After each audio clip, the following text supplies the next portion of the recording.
Hello everyone, কেমন আছো তোমরা সবাই? প্রথমেই ইন্ট্রোডাকশন, আমি তোমাদের সকলের প্রিয় দোয়েল। আজ কিন্তু আমি তোমাদেরকে একদম অন্যরকম একটা ভ্লগ দিতে চলেছি। সাধারণত এরকম টাইপের ভ্লগ আমি কখনো দিইনি, বাট চেষ্টা করব এরকম সুন্দর সুন্দর জায়গার সন্ধান তোমাদেরকে দেওয়া। আজ আমি চলে গেছিলাম বালুরঘাট থেকে 8 কিলোমিটার দূরে একটা খুব জাগ্রত মন্দিরে। ধরে আমি মন্দিরের নাম শুনেছি বহু বহু বছর, বাট কখনো আমার যাওয়া হয়ে ওঠেনি। শুনেছি মা নাকি খুব জাগ্রত, তাই আজকে চলে গেছিলাম। জলঘর থেকে হাতের বাঁদিকে গিয়ে মন্দির, বিএসএফ ক্যাম্পের ঠিক পাশেই রয়েছে এই মায়ের মন্দির, যার নাম ত্রিকুল কালী মায়ের মন্দির। আরও খোঁজখবর পেয়েছি এই মা নাকি খুব জাগ্রত। আমাদের ঠিক বল্লাকালী মায়ের নাকি আর এক বোন হয় এই মা। শুধু তাই নয়, আমাদের হিলির 14 হাত কালী মায়েরও নাকি আর এক বোন হয় আমাদের ত্রিকুল কালী মা।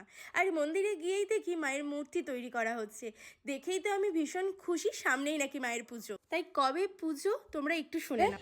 এপ্রিলের 14 তারিখে শুরু হবে, আর সোমবার সেটা শুক্রবারে ভাসান হবে। শুক্রবার মানে 3 দিন ধরে পুজো হয়? 3 দিন ধরে পুজো হয়, 4 দিনের দিন ভাসান হয়।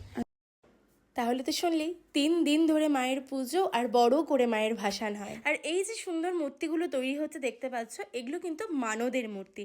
অনেকের মানত থাকে, সেই মানত অনুযায়ী অনেক কালী মায়েরও ছোটো ছোটো করে পুজো দেওয়া হয় এই মন্দিরে। গোটা গ্রামবাসীর মানুষ অপেক্ষা করে দেখে কবে মায়ের পূজা হবে। ঠিক আমাদের বল্লাকালী মায়ের যেরকম অনেক বড় করে মেলা বসে, এই মায়েরও নাকি বিশাল বড় একটা মেলা বসে।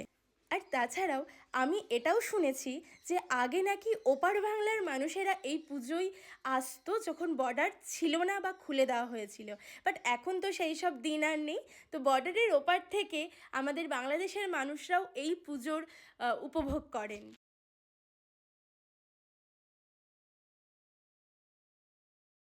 আর কথাই আছে এই গ্রামে মা নাকি খুব জাগ্রত, যে যা মানত করে মায়ের কাছে তাই নাকি পূরণ হয়।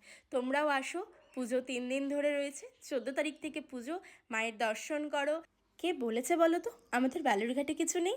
অবশ্যই আছে, ইতিহাস আছে আমাদের বালুরঘাটে। তাহলে দেখা হচ্ছে কিন্তু তোমাদের সাথে আবার অন্যরকম নতুন একটা ভ্লগ নিয়ে। টাটা।